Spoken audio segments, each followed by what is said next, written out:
There are people when they get finances, they are rich, they have a big name, they have fame, they overlook and they don't want to abide with the laws. And that is why you hear people saying that there is no one who is above the law. But it is good to have an understanding. And I have come to realize over time what we have missed as the body of Christ is not to have an understanding of the context of what he are talking. Jesus said that he has not come to do what? To abolish the law. So what does that law? What was the law saying?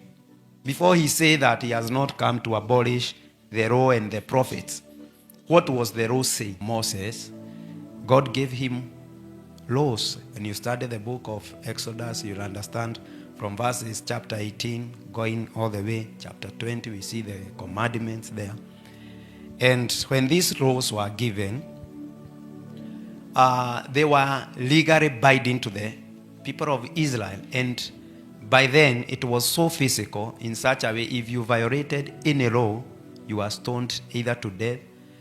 There is what the law was saying. For example, if a person committed adultery, you are supposed to be stoned to death. But you see, even in the days of the New Testament, we see Jesus having such a scenario, but how he is dealing with the scenario is quite different according to what was written in the Old Testament. If I ask people here, why can't you eat a pig? Do you think you can give me a solid answer and say, for ABCD? To cultivate a discipline, it is not easy. Unlike today, we are living in the days of grace and by the Spirit, the indwelling Spirit. By then, it was so different. So God had to come to their levels. And one of the ways, he had to introduce a lot of ways so that he can put a barrier for these people not to walk out of God's will. The idea was not to punish them. It's like a restriction. And any time they violated, there was a repercussion.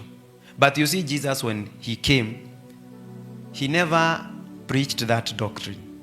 Even the apostles, they never advocated. In fact, Paul says that if you have something and it can offend your brother, you can opt not to eat it, but when you are alone, you can go ahead and there was that issue of the food offered to idols. You remember the answer he gave? So you see, it was just a way of educating these people and allowing them to have and to cultivate a discipline.